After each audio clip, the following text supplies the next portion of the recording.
I'm John Frankel in the Video Search Quality Group, and I'm here to introduce John McCann. I met John decades ago. He was my manager for 4 years at my first job out of college at Polaroid's Vision Research Lab, which John managed until 1996. His work there focused on human color vision and computer models, and developing Retinex theory, digital image processing, large format instant photography, and reproduction of fine art. Among his professional honors, he's a fellow and past president of the Society for Imaging Science and Technology, and this year will become a fellow of Optical Society of America. He continues to do research in color vision at his consulting firm, McCann Imaging. And he has an unusually broad perspective to bring to bear on today's topic, which is he sees as art, science, and reality of high dynamic range images. Thank you.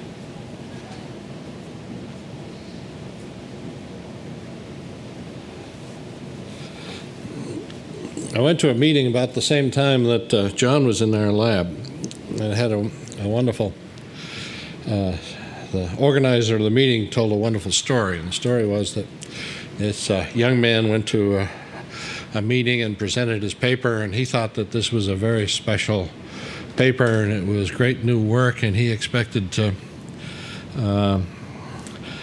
be really appreciated for this wonderful work.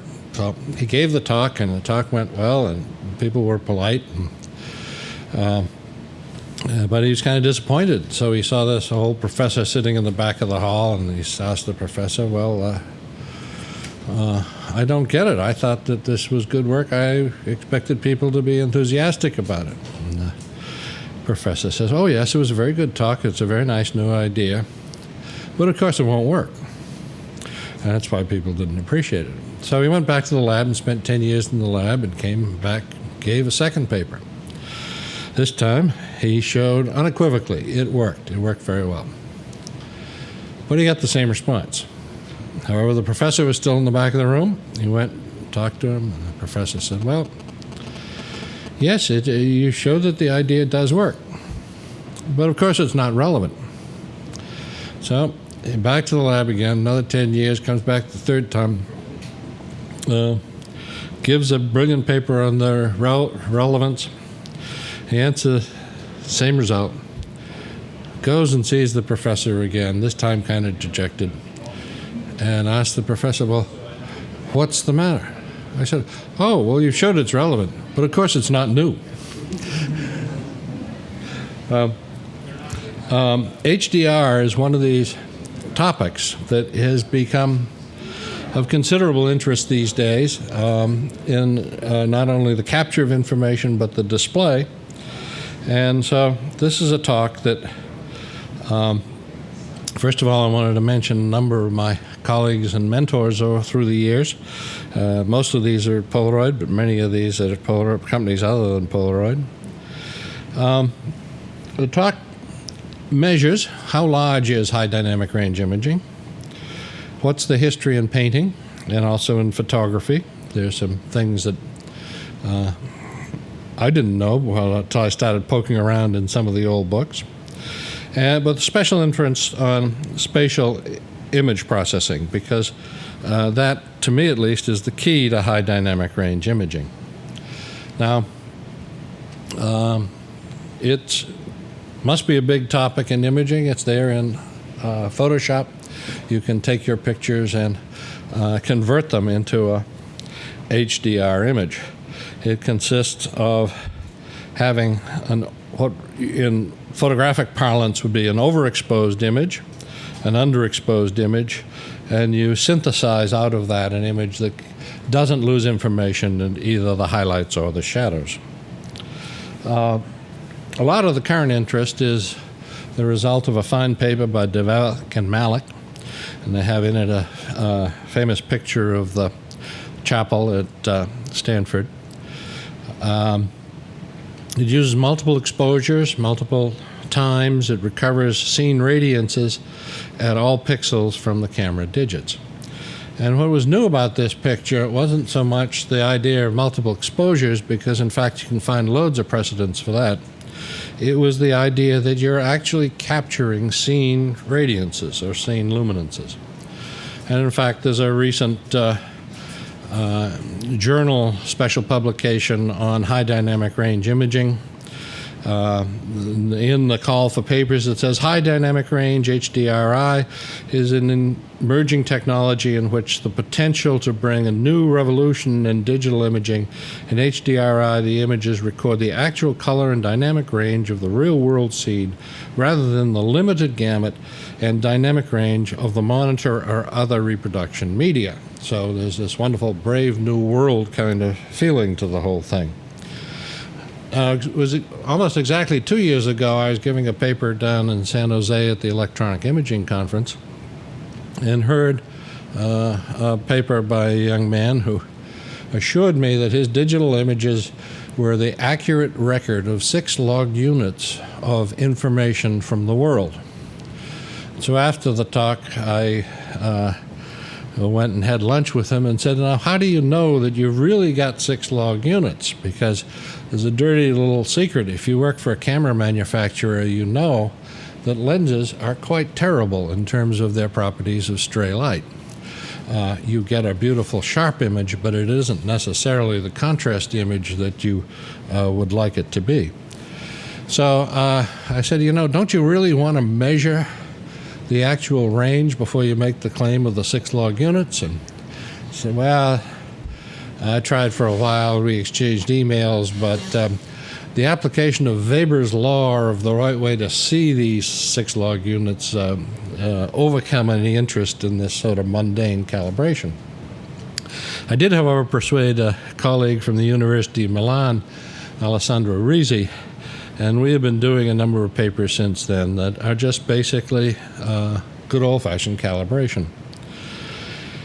Here's what you'd like the world to behave. Here are, this is 4 times more light and so on each. So you've got 1,000 to 1 range of exposures. The target is nothing more than a standard Kodak test target. You can buy these, or at least you used to be able to buy these from Kodak. They're nice film transparencies. There's also halftone ones that aren't as good. And there's 10 different densities. And you just put it in a light box and expose the pictures. And then you can, with Photoshop, extract the digits for each one of these 10 sectors for each of these exposures. And now flux is the radiometric term for luminance times time. So it's the amount of light, the brightness of the light, times the exposure tells you essentially something that's proportional to the number of photons. So on the horizontal axis, we have log photons, and on the vertical axis, we have camera digits, and the world is behaving itself. You get this nice, simple function and a very nice, clean result. Now, that's what happens when you photograph one of these scales. However, the dynamic range of the scale is less than 2 log units. It's not really a challenge. Again, flux is luminance times time. If you want to get seen luminance, you divide flux by time. And so if you assume that camera digit is proportional to flux, you can get seen luminance. As I say, the kind of things that camera manufacturers know is that every air glass interface causes a reflection. It's only 3 to 5% of the light, depending upon whether it's coated. But camera walls have reflected. They're black and they're matte, but they still reflect light. Sensor surfaces reflect light. Particularly worse than film are the glassy, shiny surfaces associated with CMOS and CCD. So to figure out what's really happening in a particular camera, you have to measure it. So the device that Ali and I made was a large fluorescent box, a matte diffusing screen, 3 neutral density filters. So we have 0, 1, 2, and 3, a hole, 4 holes, 4 of these targets, and now we have a range that has 18,619 to 1. And this is measured with a spot photometer. Each area is measured with black papers around everything else in the field of view, so there's no stray light in the spot photometer when you're making the measurements. So again, we measure each one of these one at a time, and we can now plot the luminance of the actual target versus the digit we get in the camera. Now here's one of those exposures. This is taken with a digital camera, and you can see that there's it's an exposure that's appropriate for this darkest target. However, you can see you have an in-focus reversed image, probably of this. You have flare all over the place. And so these other targets that originally, well, they're not very big, they don't have much scattered light, they won't be much of a problem. There's stuff in that image that doesn't fit the nice conception that we're working with. So this is the original data. We have one target, we get one single curve. If you now put and do this operation for all the exposures for all the targets, you see that, well, we're beginning to see these departures from the curve in the dark parts of the images at different exposures. We no longer have a single monotonic function relating luminance to a digit. Now, one of the fellows I worked with at Polaroid was a vice president of the research named Angelo Lamola, and he had a very nice set of descriptions of when he didn't believe you. He had 3 levels, just like TSA has airport alerts. There's sort of a yellow or an orange and a red.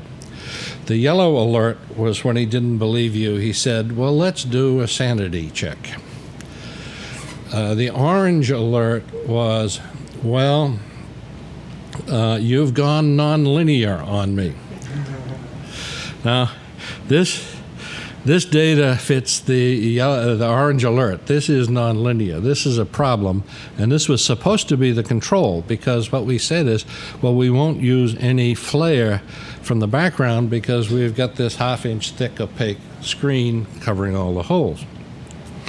Well, now you take that screen away and you put all the white background everywhere, and you've reached Angelo Lamola's red stage alert. Remember, he was a chemist, and so when he really didn't believe what you're saying, he would say, you're completely out of the bottle.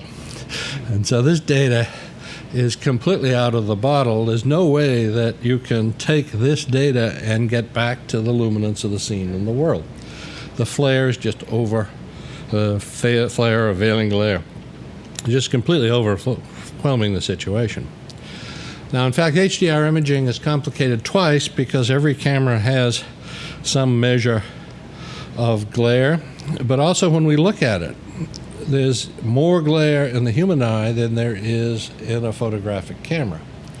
A different mechanism, it's Tyndall scattering from macromolecules in the intraocular media, but it too is a problem. And I'm going to stay on the camera side today, but there's a lot of very interesting stuff on the intraocular as well. And Ali's giving a paper at that at EI. Well, just to talk about this a bit, this is a self-portrait. These are the people sitting across from me in the Tokyo subway. I'm right in here, and I'm photographing the air glass surface that reflects 5% of the light. In all cases, this is a nice, probably darkened glass of the subway. There's no light in the tunnel. So this is just a mirror reflection, a low-intensity mirror reflection. You can see the lady in the pink scarf sitting beside me. But that's a 5% contribution of just reflected light. It's a property of every air glass interface. In the Optics of Photography, a wonderful book by Rudolf Kinslake, who is the dean of lens designers at Kodak for decades, just a fabulous lens designer. He has some nice examples of all these rays that are unwanted extra stuff that bounce off lenses. And the more lenses you have, the more stuff you have that's uncontrolled. He has some fabulous examples. Here's a photograph of a small light bulb. You can see the glare here, and you can see these various images off different surfaces. Another example is he just photographs the reflections of a light bulb looking at the lens. So the lens is here, and there's all these elements. He just has a light behind him, and he photographs it. And I haven't counted them, but there's some big ones, some small ones, some sharp ones, some fuzzy ones. There's just a whole bunch of stuff coming off the lens. And as he points out, depending upon the path length, of these multiple reflections. That determines whether they happen to be in focus or out of focus. The other thing, of course, is that if you have two lenses, he calculates the amount of light that you finally get to the film plane. And with two lenses, you can get 90% of the light, but with 10 lenses, you only get 60% of the light. So 40% of the incident light falling into the lens is going someplace else. There's an in-focus aperture that's been imaged by a camera. Here's an out-of-focus one. But this is the ultimate prize winner. This is a defective shutter. And so each snowflake is a point source of light that images the shutter that's partially open and makes it into this wonderful array of stars. And so, as I say, there's a dirty little secret you know if you work in a place that makes cameras. And so it's not surprising that in our pictures, some of the images, the higher exposure, but if you just take an exposure of this one with much less light, you'll get a nice, fine, beautiful picture, and everything else will be black. But as you move down to try to capture the lower intensities, the stray light from the higher intensities is a problem. Sotheby's Dictionary of Photography has a wonderful term he calls parasitic images. And he explains the formula. The number of parasitic images that can be formed depends upon the number of separate component lenses, single or cemented, making up the lens. The rise is very fast. It's 2n squared minus n, so that if you have 5 lenses, you have 45 parasitic images. So, you can't just assume that the flux that's falling on the image plane of a camera, any camera, is associated with the scene because of these air glass reflections. It depends upon the number of elements. It depends upon the aperture of the lens. It depends upon the off-axis of the lens. How reflective is the camera wall, sensors, surface reflection. Film is nice, it's matte. And so you can't generalize this. You have to measure what's going on in a particular camera to figure out. There are the horror stories. I don't think it happened at Polaroid, but in the optical department, they will describe how a company once made a camera and made a lens, but the two were very separate entities. They were ready for production. They put the two together, and it turned out the wall was in the wrong place for that particular design lens, so they had to rebuild the camera to move the wall to get rid of the flare because they hadn't done the testing of the whole system all at once. Ali and I made extensive measurements on negative films, just standard Kodak gold, digital camera, a nice Nikon 900, I think it is, a good professional, a semi-professional. It's not the real high-end stuff, but not a regular amateur. And also, at Jim Larimer's suggestion, we did it with a pinhole camera. Get rid of those surfaces associated with all those reflections. However, you have a problem because in any airy disk, you have all this junk and then the big spike and then all the junk on the other side. It turns out something like 17% of the light is the junk, regardless of the size of the pinhole or the image. So you have a different kind of unwanted light in a pinhole camera. The results were, I should have known this, but the sensor range in a negative film is 4.1 log units. With this target, we measured 3.5. With the bad maximum glare target, we measured 2.4. And so with the digital camera, it doesn't have that much range. We went down to 2.8 and 1.6.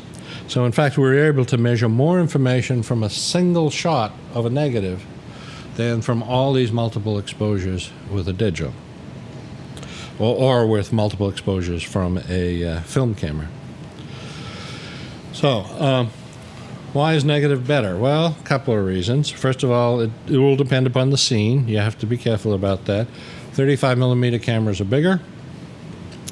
there's fewer glass elements. We happen to use a fixed focal length camera, not a zoom camera. The parasitic images for 7 lenses is 91, 153 for the particular zoom lens we had in this camera. We talked about the sensor. And there's a curious thing about negatives. You get a better signal to noise in the black. In the CCD sensor, it's the number of photons versus the noise level in the chip that sets your black. The negative is reversed. The negative turns out to be white on the film. And so when you read it, you're reading it with some light detector. And the light detector, densitometer, or whatever it is you're measuring it with, has a better signal-to-noise ratio for measuring a white signal than for a black signal. And it's just because a negative represents the darker areas as whites and the lighter areas as blacks that you end up with a better signal-to-noise ratio in the black. So anyway, there's a problem, Houston. The idea of capturing accurate luminance out there in the world is limited. You're not going to get much more than 3 log units in a typical scene. And so what are some of the other ideas? Well, where have people used HDR and other technologies such as painting and photography and previous digital imaging? Well, painting goes back to the 14,000 years ago. If you look at old Chinese painting, they're about 1,000 years old, you find a very interesting stylistic content. The figures are painted. They're painted as if they're in uniform illumination, and they're painted on no background or a plain background. If you look at in this hemisphere, you'll find that, well, there's rock art. It's usually binary black and white rock art. It's not that it isn't sophisticated, however, because if you look at things like the Sundagger Solstice project, the people who are making this rock art 1,000 years ago were able to monitor were able to track the position of the sun and the moon with things like the Sundagger of light falling through one of their rock art spirals on noon at summer solstice. It also is a calendar for marking the tracking of the precession of the moon north and south over its 17-year cycle or something like that. The moonlight will fall on different rings from an edge that's not in this picture as a track of lunar astronomy. So there's very sophisticated things there, but they weren't into HDR imaging. They were interested in archaeoastronomy. Before the Renaissance, the typical way that you would render that it's a dark painting is you'd paint the Pope with his eyes closed. Therefore, he was asleep, therefore it was night. Brunelleschi introduced later the idea of perspective, which then made the surrounding image make a lot more sense than the pre-perspective images. But it took until the high Renaissance in around 1500 when Leonardo started painting chiaroscuro painting. Because unlike previous painters where if you had a group of people where there were 9 people, there might be 10 different sources of light you can identify in the picture. Each person was as if they were pieced together, but the light would come from different directions. They were nicely drawn and they had nice characteristics, but they weren't necessarily the same light. Well, you can see here in Da Vinci's painting, the light's coming from one direction. There's light and shadow. The light is a part of the picture.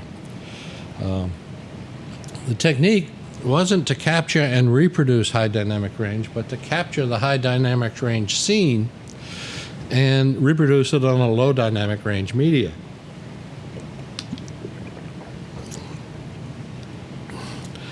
Here's another example of Leonardo. 100 years later, Caravaggio is considered by many to be the premier chiaroscuro painter. And you can see the lighting is as important a part of this picture as the characters in it are. And if you go and see the night watch, you walk into the room and you think all these people on the far wall in the life-size painting are leaving the room. They're all in motion and they're all just on their way to do whatever it is they were going to do.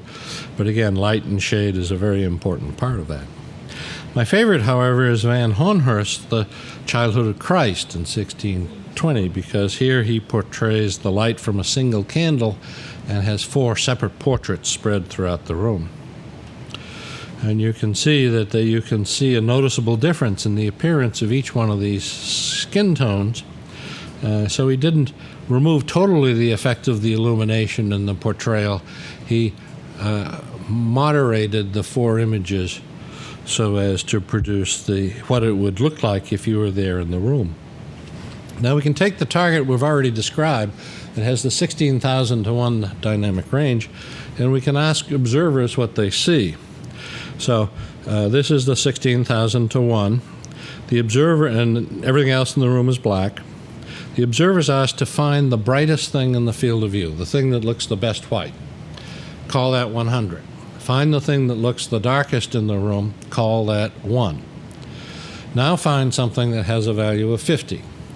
And so you can identify that 50 might, for example, be the lightest thing in the B scale target or something. But anyway, so you write that down. So then you say, all right, now that you know 150, find 75. Now 50 and 1, find 25. Okay, now do the rest of them. And after listening to a lot of complaints, particularly from John's sister, you get numbers. When you plot those numbers, you see that the A scale goes from 100 down to about 10 over about a factor of 1.5 log units in intensity. But the same value down here that made the 10 in the second target is way up, not quite to 100, but up to 89 or something. So you find this progression of appearances. It goes from a very white to an almost black, to a slightly less white, to a slightly darker black, and so on down to the black being way down here in the dark side. So there's a nice parallel here between the von Honhurst painting and the magnitude estimation done by observers. All the observer data did was assign numbers to what von Honhurst had done there in the 17th century. Is that he knew that in order to portray the face of Christ, it needed to be a pure white. St. Joseph had to be a little darker, and the other people had to be slightly darker along the way. But he portrayed each of these local areas as a separate grayscale, and there's very little correlation between the amount of light and the magnitude estimate. The magnitude estimate clearly is coming from the relationship of these squares in the area. And of course, if you use a white surround in doing these magnitude estimations, you get just a completely different answer. But we won't go into that.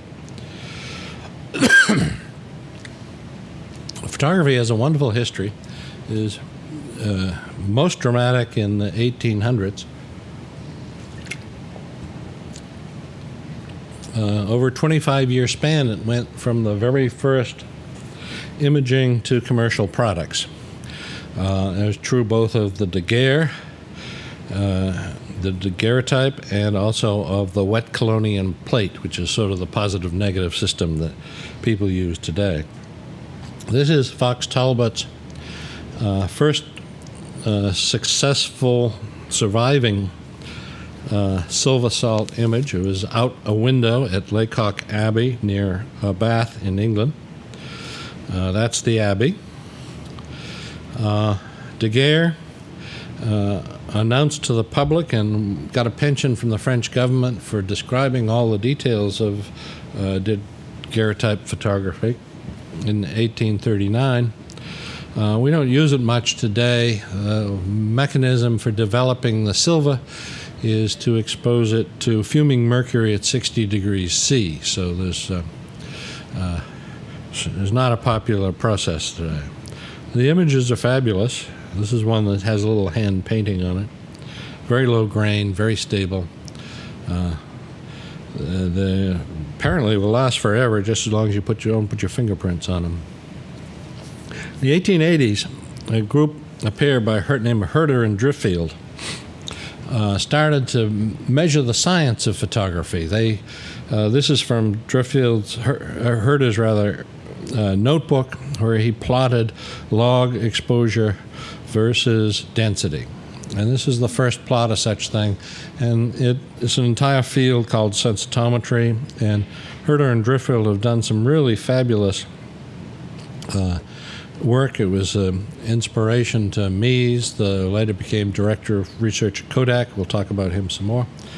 And one of the real experts of Herder and Driffield is Dick here, and that Dick has one of their fabulous slide rules where you can calculate the exposure if you only know your longitude and latitude and time of day. But ask Dick about that slide rule. It's fabulous. And time of year. So, well, what did photographers do to capture HDR imaging? Well, it turns out way back in the 1850s, just after photography really got going, people were using multiple exposures to make prints. This is a Victorian print. The idea was we were going to sell this for somebody's living room. It was like a painting. It was a dramatic, emotion-building image. In fact, if you look at the details, there are 5 separate negatives.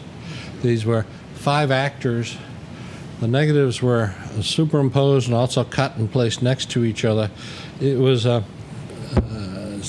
mechanically done image synthesis of what you might expect to do in Photoshop. There's a wonderful book. You can get a reprint of it for almost nothing by Robinson and Abney, 2 really important progenitors of silver halide photography in the 1880s. And in it describes what you really want is a film system where you can photograph something like the Transfiguration, because there you have the glowing image of the ascendant Christ and also the deep shadows underneath the rock, and you want a system that can capture all that information. Here's another one of Robinson's images. This was 6 negatives, 3 prints. The book describes all the techniques. A crucial one was to have a good diamond so as you could score the glass plates and cut them so that they would butt together. Mies, in his Fundamentals of Photography in 1920, describes how you could use 2 negatives to make a single print and get an improved result. This wasn't so much for art or for making a product, just sort of a comment on image quality. Mies in his books were often used this image. This was sort of the man coating gelatin in his darkroom just before the lights went out, and he sensitized it with silver. But it's a wonderful portrait of 19th century photography, where it was of an extremely time-consuming and materials-consuming process to make your own image. That all changed in 1900 with the expansion of George Eastman's Kodak company to the Brownie camera. This went from the professional amateur to the industrial imaging side. You paid $1 for the camera. It came with loaded film. You took the pictures, you mailed the camera back to Rochester. They sent back your pictures and a new roll of film in the camera. 15 cents for the film. Didn't say what the processing was. Mies has a wonderful book called Photography that was he's an Englishman, and he was a physical chemist who was an undergraduate at University College London. He found the book first of all by Captain Abney on photography, then he found the papers by Herder and Driffield. His undergraduate work was to repeat Herder and Driffield experiments. His graduate work, for which he got a PhD in 1906, was further advances in the mechanisms of the photochemical process. In around 1910, George Eastman had to go to Europe twice to hire Mies to come and work and be the. Eastman had decided he wanted to have a true industrial kind of research lab, and he wanted Mies to come in order to. Mies's condition was an interesting one. He had gotten a job working for a friend of the family and was running Ratton and Wainwright photographic materials, and he said, "Sure, I'll come to Rochester, but you have to buy Ratton and Wainwright. I don't want to upset them." And so he did. That's why, and it's one of the few things. When Kodak buys a company, it becomes Kodak immediately. But there are still Ratton filters, at least for a few more years, that go back to the contract that Mies got out of Eastman. This is a factory that make nitrocellulose. Again, the Homeland Security would not like people doing this. It's a clear plastic-like substance, but it's highly explosive. And so many of the collections of old negatives have to be kept in practically bomb-proof conditions because it naturally degenerates and can explode. It was up not until almost the 1950s that it was replaced by cellulose acetate. It went from the guy, a nice quiet guy in his darkroom coating this stuff by hand, to these massive machines that run at high speed and, of course, in the dark. Kodak needed a research lab, and that's what it looked like in Mies's book. It needed an appropriate photographic studio. I love the power supplies there. And it needed a marketing department. And the marketing department there was no Google 100 years ago, but Eastman had a marketing department that ran ads for his Brownie camera in every newspaper in the United States on its introduction. So without Google, you can only imagine what you had to do to run simultaneous ads in all the newspapers in the United States. There's Mies in the middle, Edison on the right, Eastman on the left. I think they were watching the girls making that movie because there's a close tie between Eastman and Edison. In that 1920 book, we see the change because everybody called the sensitometry of film H&D curves and log luminance and density and all this stuff. But in Kodak, it was a very important thing. That customer was not the scientist. That customer was the guy who just wanted to take the pictures. And so they didn't want all this science stuff in their manuals. This is a fine book written by Eastman, but instead of H&D curves, he describes, well, this is the image you'd get if you had 2 tones and 3 tones and 4 tones and 5 tones. And so Kodak, both in research and in publicity, started talking about tone scale curves.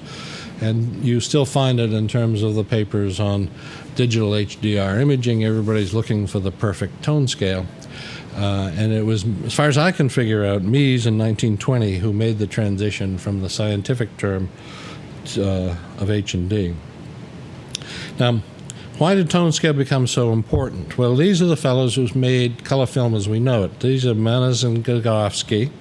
They were the guys who headed up the development of the first Kodak color film. This was the advertising portrait. They were musicians and they were famous. They didn't like clocks. They would play a tune or sing a tune for the amount of time that they had to process a bath. This is a more characteristic portrait of what it was like in the labs with all their dye-spattered clothing. The process was extraordinary, 5 layers, 28 steps, 3.5 hours. The requirements were that you had to hold it within 0.5 degree Fahrenheit or else it didn't work. All these layers require that you take the silver, reduce it in one reaction, in the next reaction oxidize it, in the next reaction reduce it, and then finally get rid of it. So that, I mean, it was just an incredible process, but it was not something that anybody could do in the lab or in the home. It had to be done in a chemical facility. And so that changed photography. That nice guy in the darkroom, at least for color film, completely disappeared. It was all done in the factory. There's a wonderful collector of photography in Boston who recently died by the name of Jack Naylor. And Jack, over the years, had acquired some of Godowsky's Kodachrome. And so these are some of the images. My wife Mary got some samples, and this is one of her micrographs of an original Godowsky Kodachrome of the period. And you can see the dyes synthesized in the process, the yellow, magenta, and cyan dyes, just like in the brochures that told you how the system worked. What's key for me and the rest was that if you were going to make the film in the factory, you basically had to know the tone scale of the film, and it had to be good for low contrast pictures and high contrast pictures. I snuck in another picture of you. My son John is here in the front. So they have various family pictures that work their way into this talk. And so you can see this is the curve developed by Mies. It's the red one. Low slope, so you discriminate highlights. Flat, slope 1 for skin tones. High slope for better color saturation. Low slope to see detail and shadows. But basically, it had to be one tone scale fits all. Entirely different approach was Ansel Adams in terms of his idea was to use these negatives, these new negatives that had tremendous range, and capture the world, but to render the print in, to again synthesize the image he wanted it to look like. So he used a spot photometer. They had grease spot photometers where you would reflect light off the grease spot to match an image you saw through to the world. So you could measure the amount of light, and you would assign zone 7 is going to be a white, zone 3 is going to be a black, and so I will do things. I will control my exposure and my development so as to get the image I see before I take the picture onto the final print. He described this in 1939. The print has a range of only 30:1. You had to visualize the image you wanted, measure the radiances, control the exposure and the development. And Ansel always talked about the negative being the musical score, the positive being the performance. And so you would dodge and burn to synthesize the image that you really wanted to have. Here's a fabulous example. This is one of Ansel's most famous pictures, Moonrise at Hernandez. And I think we've all seen this. Almost no one has seen this image. If you took the negative as developed and sent it to the local drugstore and got a straight print of the negative, this is what it would look like. This is the negative without the dodging and burning. There's all sorts of stuff in the sky. There's all sorts of clouds. You can see the reflection off the tombstones that Ansel was interested in, but that's the final print. And so sometimes you run across some recent papers where they say that they have written an Ansel Adams algorithm, but that doesn't even qualify to Angelo Lamola's out of the bottle principle. That's out of the universe. This is a very highly synthesized image to portray the image that Ansel had in mind. There's a wonderful a book that describes how to make photorealistic photographs, and it goes through this, and it's really quite an education. Another fascinating thing about all of this is the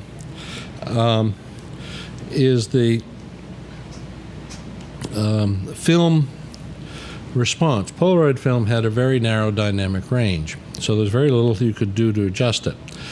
One of the things you could do, however, was that if you see this picture here, it's a high contrast scene, you can't give it more exposure because you'll lose the detail at the top, but you're not getting the detail at the bottom. What you end up doing is doing a pre-exposure such that you expose it to a uniform amount of light. So this has gone from below threshold to slightly above threshold. It's a technique where you reduce the actual dynamic range so as to increase the apparent dynamic range. It works well in some circumstances, but it's difficult to use. Jones and Condit did a survey that measured 128 different scenes in the 40s. They also were very aware of the flare limits versus the film limits, and it was a very big part of their analysis. And what they said in practical terms, they could make a system that had 3 log units of dynamic range and do well at capturing a majority of scenes. Now, electronic photography, at least in our lab back at Polaroid in the 60s, the idea was to capture all the available information we could. We had limited resources there compared to today. But the goal was to calculate the sensations, calculate the gradients and the edges, because you have to treat those differently. But the goal would be to write the sensations, write the appearance on the film, and do the equivalent of what Ansel or the fine art photographers would do. In the early 60s, there was a lot of work that went on that showed that our new understanding of physiology based upon Dowling and Hubel and Wiesel and Zecchi and a bunch of other people, and Barlow and Kufler, all showed that human vision is a spatial processing device. And there isn't time to get into that. Land also was a big proponent of that, and Land gave an address at the Optical Society of America for the Ives Medal, in which he showed 3 demonstrations. The first was a color Mondrian experiment. You would have a red piece of paper on the left display send to your eye the same amount of light as a green piece of paper on the right display, showing that the color you saw didn't depend upon the quanta caught by the receptors in the retina. The second display was a black and white Mondrian, which had a gradient of illumination.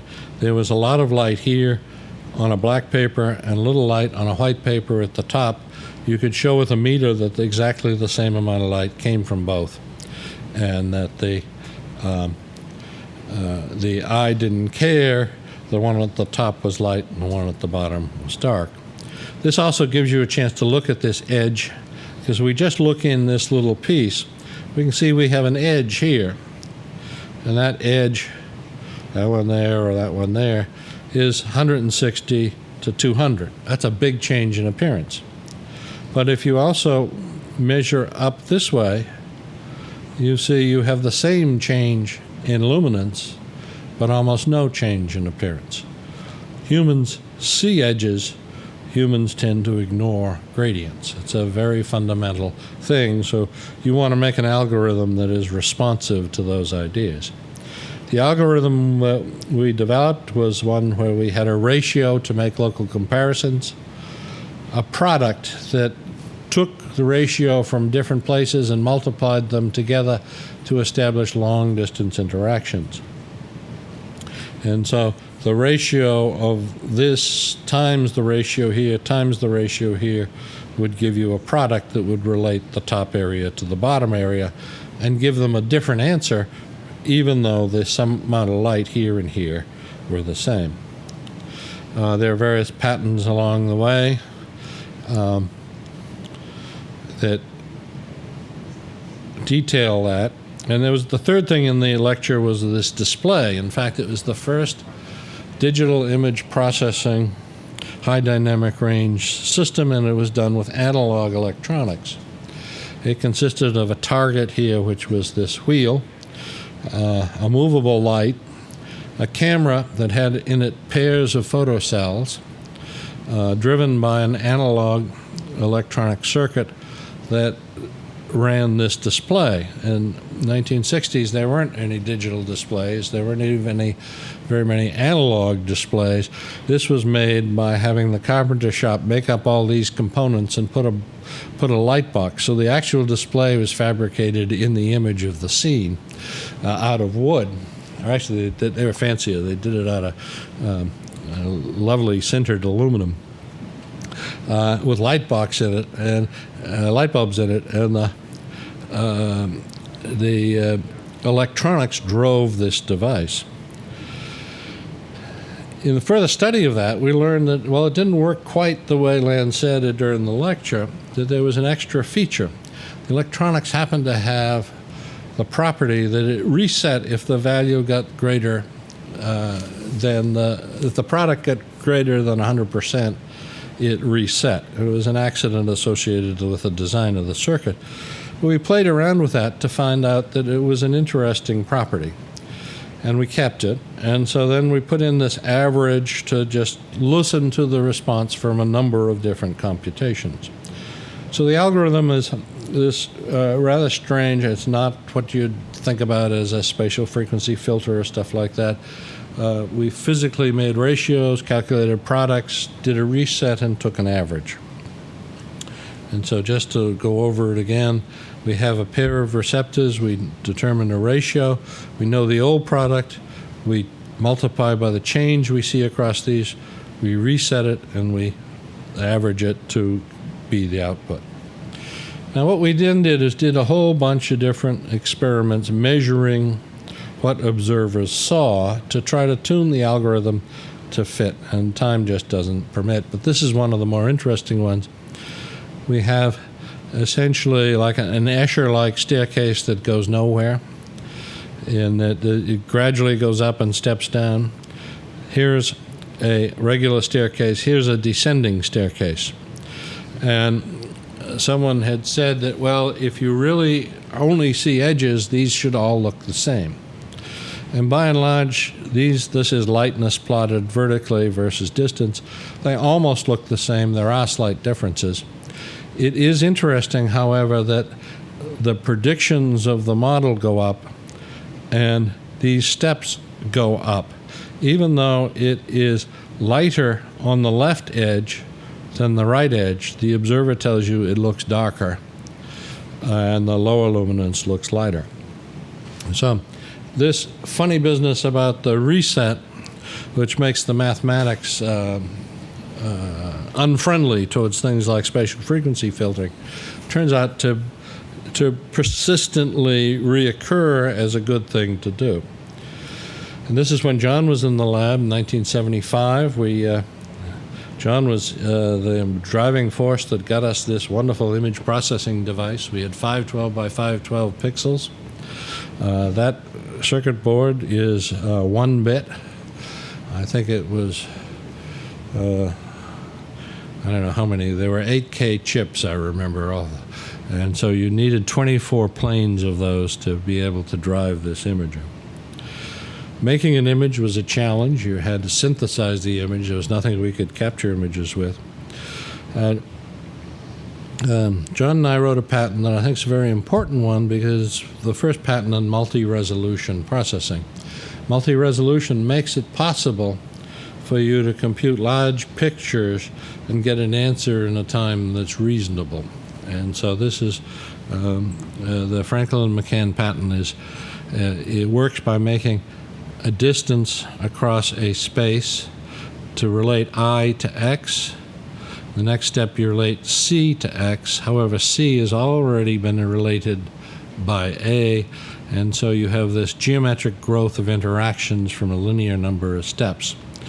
And it does, and we also did pyramid-like zoom characterization of the image. I'm running short of time, so I'm not going to go into the details. But in the patent, there's 15 pages of John's laborious Fortran 4 code. In a recent paper, we replaced it with this code in MATLAB. It was an interesting patent because it described things, what we did, a much broader version and an extremely broad version. So the things were that it really was one of the first pieces of intellectual property on using segmented image areas as in pyramid processing.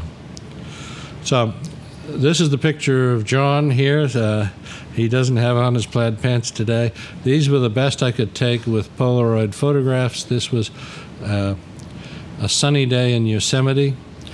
I had found with the spot meter that the white card in the shade had the same amount of light as the black card in the sun. And so this was captured on a Kodak negative and then image processed to again generate this low contrast image. Now I'm going to go through a couple of things very quickly and show you some pictures. This is a picture taken in Belmont, Massachusetts. This is the shadow from my house, two identical targets. After image processing, you see that they're different. So just to recap some of the things before showing you the pictures, that Robinson's idea was to make a dramatic portrait, but he used multiple exposures to render in the low dynamic range scene. Ansel did the same thing using dodging and burning. Land demonstrated that you wanted to calculate an image that was independent of the illumination. Franklin and McCann let you do it in realistic time periods. We developed techniques using single exposure film to capture scenes. And Debevik and Malik in their recent work has changed the emphasis from capturing the low dynamic range and capturing the high dynamic range and putting it in low dynamic range to trying to capture and reproduce the total range of the scene.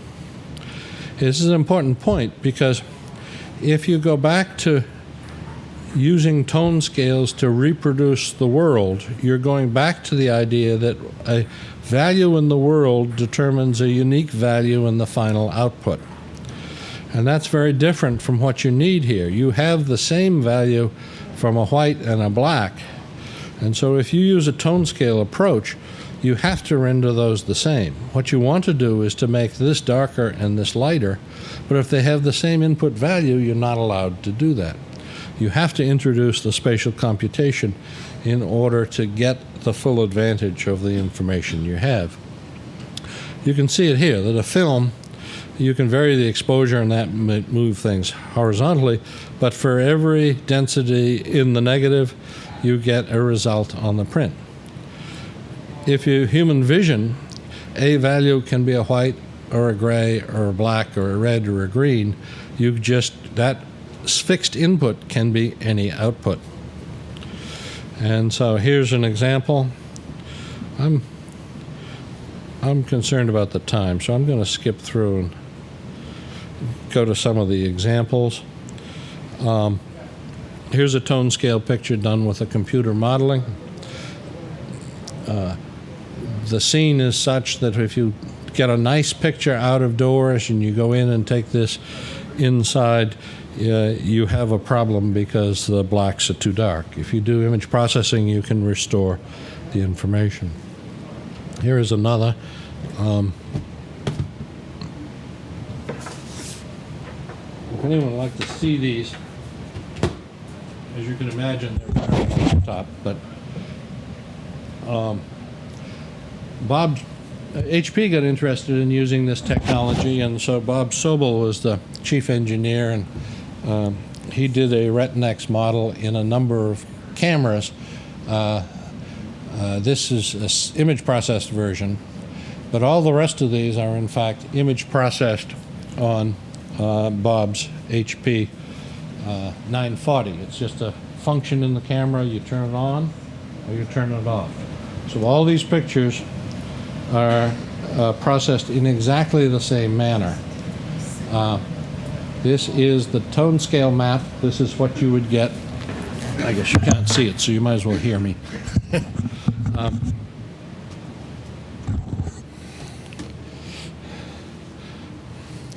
This is the tone scale map you would get out of the camera. If you turn on the Retinex, it does a spatial computation and generates this picture. As you may recall, this is taken out the same window of Fox Talbot's estate in Bath. I was there at a conference a little while ago and had great fun taking this picture. Again, these are just going to be tone scale versus spatial processing.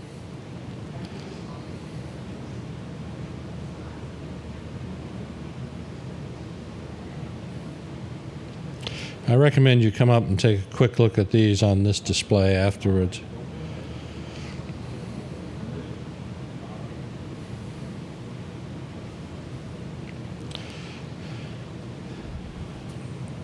Now, here we can count the coconuts better, and if you're hungry, that's a good thing. But we're entering a series of pictures where we don't have as much dramatic sun shade. And so this process is giving you a less powerful rendition.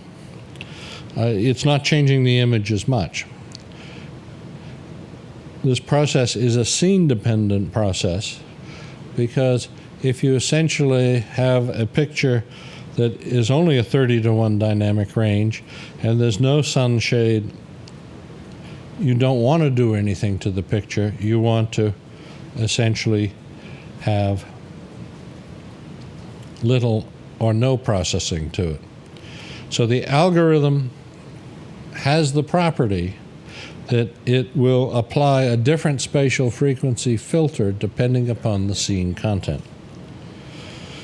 And so sometimes it's a dramatic change, sometimes it's no change. That's all just based upon scene content. The operator did nothing to create that difference. And of course, if you're in Silicon Valley, you have to, the picture on the left is the tone scale picture, the picture on the right is a handheld, single exposure Retinex processed in Bob Sobel's camera. And just a couple more things and then I'll let you eat your lunch. A good friend of mine, Alan Gilchrist, is a very convinced top-down psychologist who believes that lightness is controlled not by a simple processing of the retina or lower levels, but cognitively driven. And so he came to visit. Now, in a recent book, he used Ted Adelson's wonderful example of A and B look different despite the fact that they're the same digit.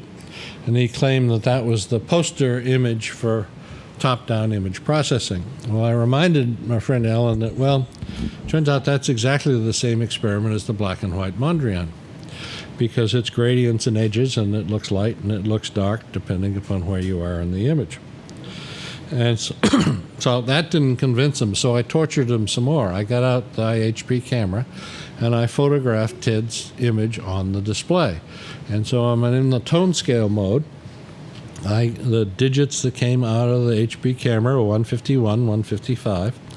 However, when I turned on the Retinex mode, the digits were 140 and 186.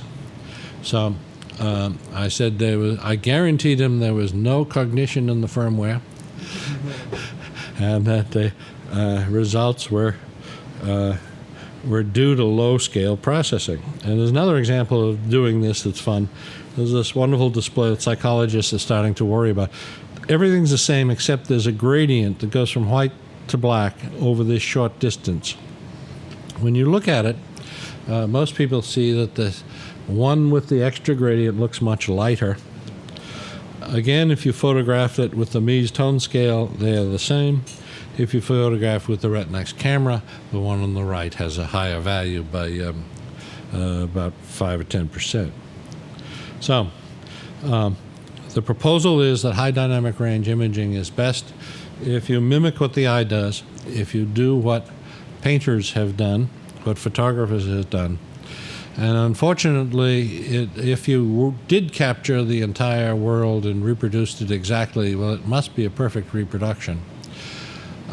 There's two problems with that. One is it's practically, in practice, it is impossible. Not only to say difficult, you could do it if you had enough masks and spot photometers and things, but it's also unnecessary because humans can't see a great high dynamic range in the scene because of interacular scatter, And B, the experiments that Mies did at Kodak says they don't prefer that as an image. They like a tone scale with more contrast. So that's the conclusion. I think I've run over a little bit, but thank you for being here, and I'd be very happy to show you these pictures in more detail or discuss things or whatever. Thank you.